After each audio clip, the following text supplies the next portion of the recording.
மிதுனே ஸ்வாதிஜம் விஷ்ணோஹோ ரதாம்சம் தன்வினஃ புரே பிரபத்யே ஸ்வசுரம் விஷ்ணோஹோ விஷ்ணு சித்தம் புரஷிகம். விஷ்ணு சித்தர் என்பது பெரியாழ்வாருடைய இயற்பெயர். விஷ்ணு திருமால், ஸ்ரீமன் நாராயணன். அவரை எப்போதும் தன் மனத்திலேயே கொண்டிருந்தார். விஷ்ணுவை தன் சித்தத்தில் கொண்டிருந்தபடியால் விஷ்ணு சித்தர்னு அவருக்கு பேர் ஏற்பட்டது. அவர் எப்போது அவதரித்தவர்? ஆனி மாசத்தில் சுவாதி நட்சத்திரத்திலே கருடனுடைய அம்சமாக அவதரித்தார். ஸ்ரீவில்லிபுத்தூர் என்னும் திவ்ய க்ஷேத்திரத்தில் பிறந்தார். அவர் பிறப்பின் ஏற்றத்தைத்தான் இந்த ஸ்லோகம் சொல்லுகிறது. மிதுனே ஸ்வாதிஜ, மிதுன மாசம் ஆனி மாசம், அதில் சுவாதி நட்சத்திரத்தில் அவதரித்தார். சுவாதிக்கே பெருமை. நரசிம்ம பெருமானுடைய நட்சத்திரம். நரங்கலந்த சிங்க உருவாக பிறந்தார். பிரஹ்லாதனுக்கு அருள் புரிந்தார்னு கேள்விப்படுகிறோம். அந்த பெருமான் சுவாதி, இவரும் சுவாதி. விஷ்ணோஹோ ரதாம்சம் தன்வினஃ புரே, விஷ்ணுவனுடைய ரதாம்சம், அதாவது அவருடைய தேராக இருக்கும் கருடன். விஷ்ணுவனுடைய ரதம்னா விஷ்ணுவனுடைய தேர். தேர்னு அர்த்தம் பண்ணிக்க வேண்டாம், அவருடைய வாகனம். வாகனம்னா கருடன். அந்த கருடனுடைய அம்சமாக அவதரித்தார். பிரபத்யே ஸ்வசுரம் விஷ்ணோஹோ, இவ்வாழ்வாருக்கு இருந்த தனி சிறப்பு பெரிய பெருமாளுக்கு மாமனாராக இருந்தார் என்பது பெரியாழ்வாருக்கு தனி சிறப்பு. அதைத்தான் பிரபத்யே ஸ்வசுரம் விஷ்ணோஹோ, விஷ்ணுவுக்கு மாமனாரை வணங்குகிறேன். விஷ்ணு சித்தம் புரஷிகம், விஷ்ணு சித்தர்னு பேர் பெற்றவர். முன்குடுமி வைத்து கொண்டிருந்தவர். முன்குடுமி பின்குடுமி என்று 2 வகைகள் உள்ளன. அதில் இந்த ஆழ்வார் முன்குடுமி வைத்து கொண்டிருக்கும் வகையைச் சேர்ந்தவர். அதனால தான் விஷ்ணு சித்தரை வணங்குகிறேன். பெருமானுடைய வாகனமாக இருக்கிற கருடனின் அம்சமாக பிறந்தவரை வணங்குகிறேன். பகவானுக்கே மாமனாராக பெயர் பெற்றவரை வணங்குகிறேன்.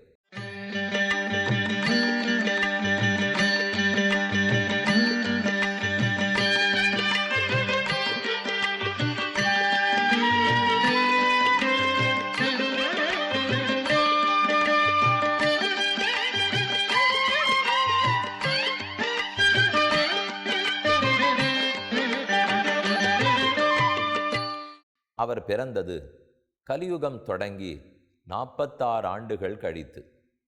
கலியுகம் தொடங்கின உடனேயே அவதரித்தவர் நம்மாழ்வார்.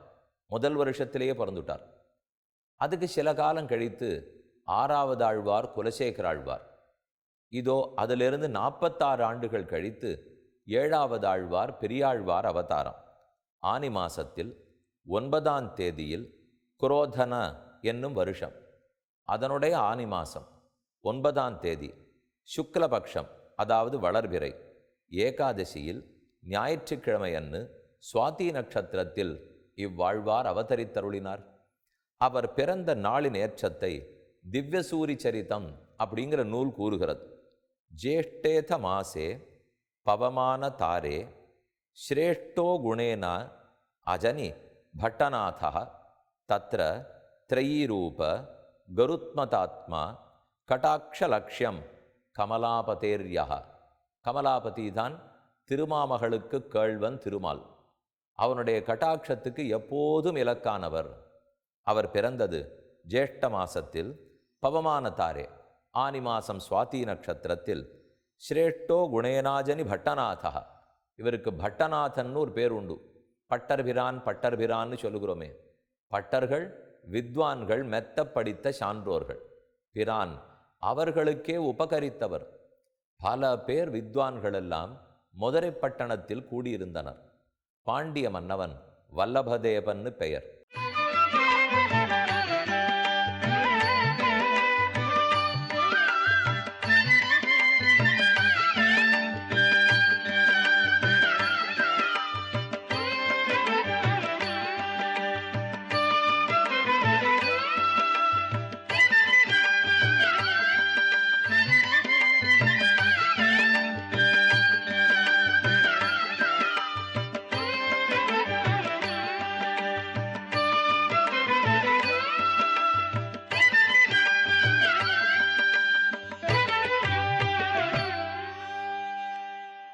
இப்போதும் இவருடைய கதையை சுருக்கமாக கூறுகிறேன்.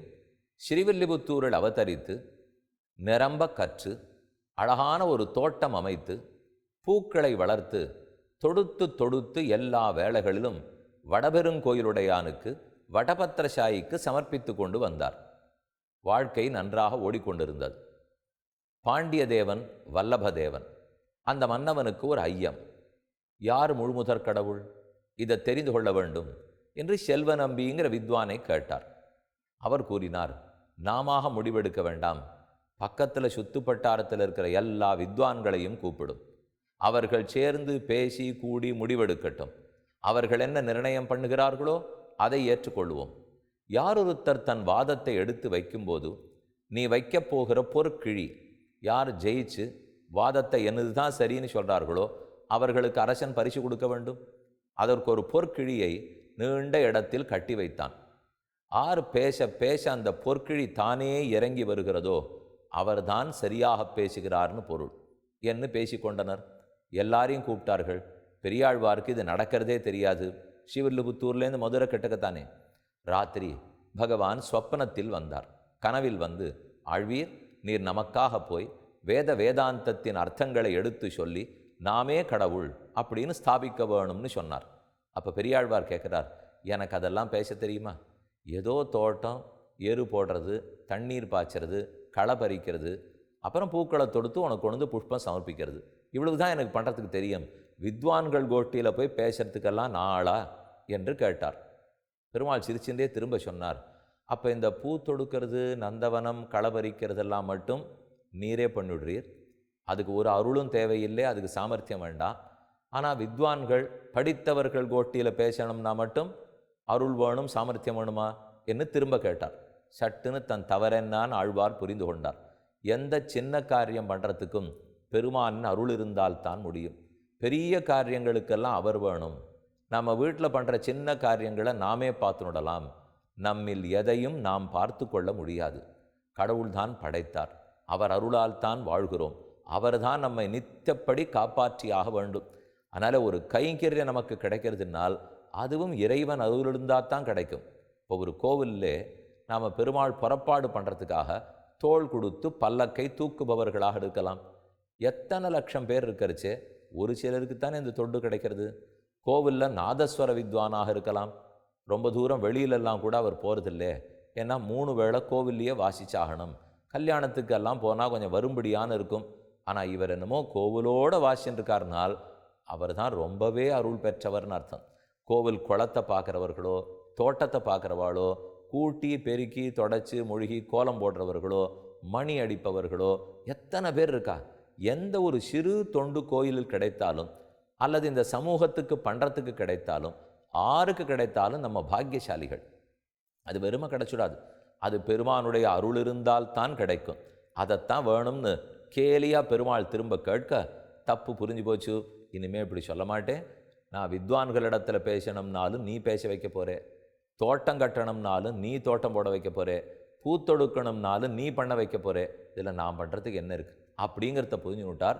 கிளம்புவதற்கு தயாராகிவிட்டார். இப்போ உங்களுக்கு ஒரு சந்தேகம் வரும், ராஜாவுக்கு எதனால யார் கடவுள் என்ன பண்ணுறோன்னு சந்தேகம் வந்தது. அவர் பாட்டுக்கு நாட்டை ஆண்டு கொண்டு இருந்திருப்பாவே. என்ன சந்தேகம்னால், வேணும்னு ஒரு நிகழ்ச்சி ஒரு நாள் ராத்திரி நடந்தது. மாறுவேஷம் இட்டுக்கொண்டு அரசன் ஊரெல்லாம் எப்படி இருக்குது, நாட்டு நடப்பு எப்படி இருக்குதுன்னு பார்ப்போம் அப்படிங்கிறதுக்காக மாறுவேஷத்தில் வந்துட்டுருக்கார். அப்போ ஆரோத்தன் தெருவில் படுத்துட்டு இந்த ஸ்லோகத்தை பாடின்னு இருக்கார். வருஷார்த்தம் அஷ்டௌ பிரயதேத மாசான் நிஷார்த்தம் அர்த்தம் திவசம் யதேத வார்த்தக்யஹேதோஹோ வயசானவேன பரத்ர ஹேதோரிக ஜன்மனாச்ச.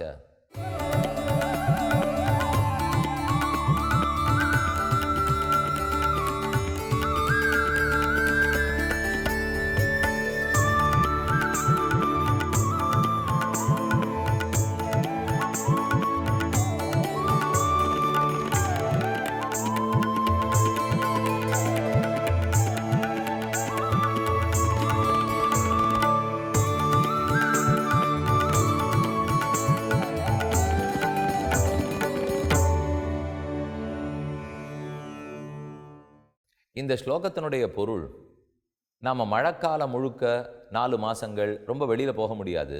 அந்த காலத்து ஸ்லோகம் அது. அதனால் சொல்கிறார்கள், அதுக்கு பதில் 8 மாதம் நன்னா உழைத்து கொள்கிறோம். ராத்திரி வேளையில் போய் வேலை பார்க்க முடியாது, அதனால் பகல் வேளையில் உழைச்சிக்கிறோம். நம்ம வயசான பிற்பாடு வேலைக்கு போக முடியாது, அதனால் இளம்பெராயத்தில் வேலைக்கு போய்க்கிறோம். எப்போ அப்புறம் ஒன்று முடியாதோ அதை முன்னால் முயற்சி எடுத்துக்கிறோம். அதை போல் வைகுந்தத்தை அடைவதற்கு, முக்தி அடைவதற்கு இப்போவே தயார்படுத்திக்கிறோமா? அதற்கு வேண்டியவத்தை நாம் எதான் இப்போ செய்கிறோமா அப்படின்னு இந்த ஸ்லோகத்துக்கு அர்த்தம். இப்போ இது ராஜா காதில் விழுந்தது. அவனுக்கு உள்ளூர குறுக்க ஆரம்பிச்சது. அப்பப்போ கஷ்டத்துக்கு இப்போ செய்கிறோமே, நாளைய லோகத்துக்காக நாம் இப்போ ஏதான் நடவடிக்கை எடுக்கிறோமா இல்லையா? யாரை பற்ற வேண்டும், கடவுளாரு நான் ஆறு, இதெல்லாம் தெரிஞ்சுக்கணுமே. என்னவனுக்கு ஆசை வந்து அதனால தான் செல்வ நம்பியை கேட்க அவரும் எல்லாரையும் கூட்டலாம்னு சொல்ல பெரியாழ்வாரும் வந்து சேர்ந்தார். அனைவரும் வந்துவிட்டனர். மொத்த பேருக்கும் பேச்சுவார்த்தை தொடங்கிற்று. குருமுகம் அனதீத்திய பிராகவேதான சேஷான் நரபதி பரிக்ளிப்தம் சுல்கமாதாது காமஹா ஸ்வசரம் அமரவந்தியன் ரங்கநாதஸ்ய சாட்சான் திஜகுல திலகந்தம் விஷ்ணு சித்தம் நமாமி. வேண்டிய வேதங்களோதி விரைந்து கிழியறுத்தான். வேண்டிய வேதாந்த வாக்கியத்தை எடுத்துரைத்து, இவரே கடவுள், நாம் ஆத்மாக்கள், நாம் அத்தனை பேரும் பகவானுக்கு தொண்டர்கள், அவரை இடத்தில் சரணாகதி பண்ணுவதே நமக்கு உச்சிதம், எல்லா அர்த்தத்தையும் சொன்னார். ராஜாவுக்கு புரிந்து விட்டது. ஓஹோன்னு கொண்டாடினான். ஆனையை கூப்பிட்டு அம்பாரி பேரில் பெரியாழ்வாரை ஏற்றி ஒரே ஊர்வலம். முன்னாடி இருக்கிறவாள்லாம் பாடுறா, பின்னாடி இருக்கிறவர்கள்லாம் பாடுறா, கொண்டாடி கொண்டு போனார்கள். பெருமானுக்கு ரொம்ப ஆசை. நம்ம குழந்தை நாம் சொன்னோங்கிறதுக்காக போய் பேசி வாதத்தில் ஜெயித்து விட்டார். அவரை நாம் போய் கட்டாட்சிக்கணும் என்று பக்கத்தில் நாச்சிமார்களோட கருட வாகனத்தின் பேரில் ஆரோகணித்து ஆகாய மார்க்கத்தில் வந்தார். அதை பார்த்த உடனே நமக்கு என்ன தோணும்? போய் பேர்பட்டவர் வந்திருக்கார், நமக்கு வேண்டியதை பெற்றுக்கொள்வோம், முக்தி பெற்றுக்கொள்வோம். மற்ற ஒன்று இப்போ கல்யாணம் ஆகணும், வேலை கிடைக்கணும், வீடு கட்டணும், அதெல்லாம் கேட்கலேன்னு வச்சுங்க. முக்தி கொடு, ஞானம் கொடு, பக்தி கொடுன்னு கேட்கலாம் இல்லையா?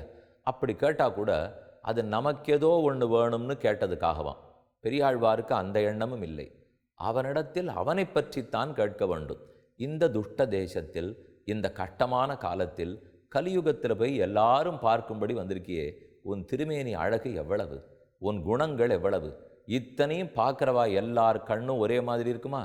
அதை தானும் கொள்ளி கண்கள் இருந்ததுனால், உன் பேரில் கண்ணு போட்டுட்டாள்னால் என் கண்ணே பட்டுடும் போல் இருக்கே, உனக்கு ஒன்றும் வரக்கூடாதுன்னுட்டு யானை பேரில் கிடந்த மணியை எடுத்தார், தாளமாகச் சேர்த்தார்.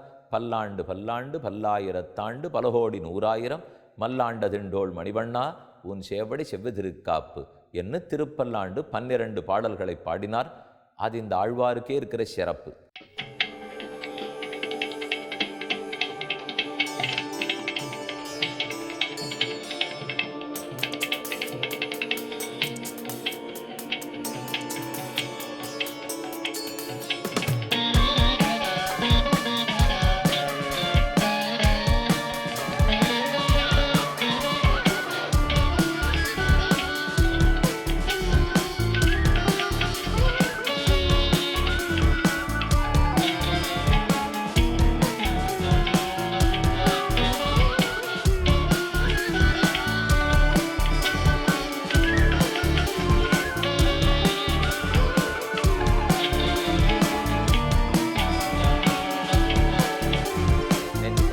சொல்லியிருந்தேன், ஆழ்வார்கள் மொத்த பேரு சிறந்தவர்கள். ஆனால் அவர்களுக்குள் விஷ்ணு சித்தரான பெரியாழ்வாருக்கு தனி சிறப்பு. இவருக்கு தான் பெரிய ஆழ்வார்னு பேர் வந்தது. நம்மாழ்வார் தான் தலைவர், ஆனால் அவருக்கு பெரியாழ்வார்னு பேர் இல்லை. பொய்கை ஆழ்வார் தான் முதல்ல பிறந்தவர், அவருக்கு பெரியாழ்வார்னு பேர் இல்லை. திருமங்கி ஆழ்வார் தான் நிறைய பாடினவர், அவருக்கு பெரியாழ்வார் பேர் இல்லை. குலசேகர ஆழ்வார் தான் ராஜா, அவருக்கு பெரியாழ்வார்னு பேர் இல்லை. ஆனால் இவருக்கு மட்டும் அந்த பேர் வந்தது என்னால் எல்லாம் கண்ணனிடத்தில் இருந்த பரிவு. நம்மையே பார்க்காமல், தனக்கென்ன வேணும்னு நினைக்காமல், அவனுக்கென்ன அவனுக்கென்ன அவனுக்கென்ன. பிரத்தியாரை பார்க்கறதுக்கே ஒரு சிறந்த பண்பு வேணும் இல்லையா? நம்மையே எல்லா விஷயத்துலையும் பார்த்துக்கிறோம், எடுத்தெடுப்பில் பிரத்தியாருக்குன்னு வாழ தோணுமா? இப்போ பரோபகாரார்த்தம் இதம் சரீரம்னு சொல்கிறா.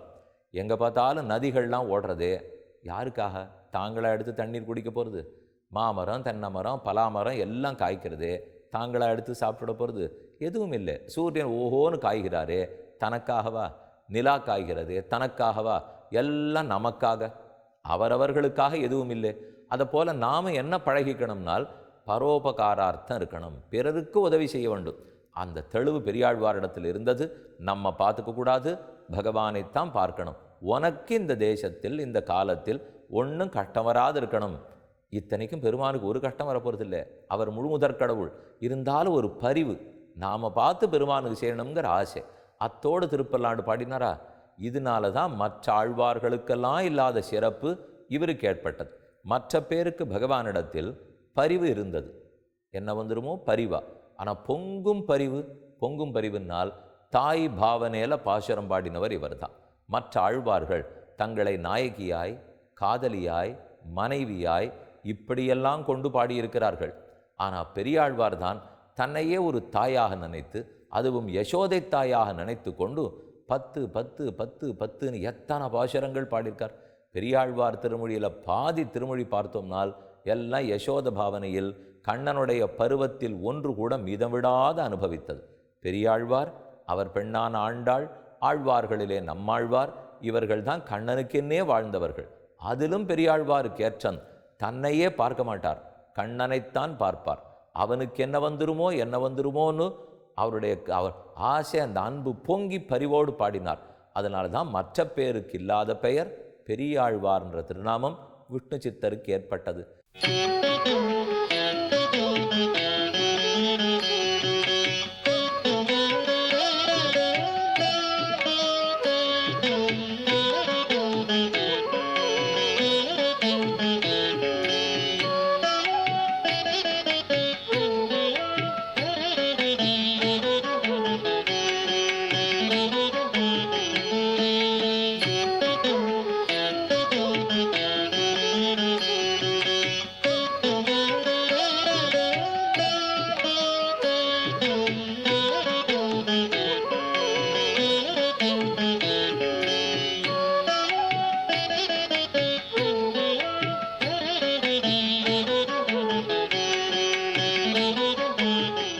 அடுத்தது பெரியாழ்வார் திருமொழியினுடைய பெருமை என்னன்னு சொல்கிறேன், பாடப்பட்ட கண்ணனுடைய பெருமை என்னன்னு பார்ப்போம்.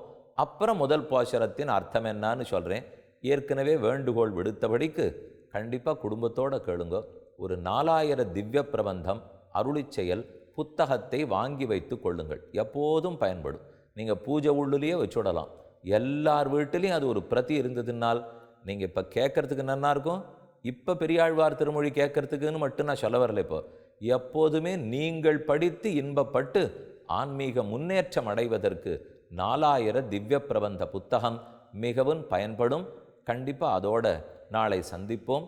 அப்போது ஆழ்வாருக்கு மேல் இத்திருமொழியினேற்றன் கூறுகிறேன்.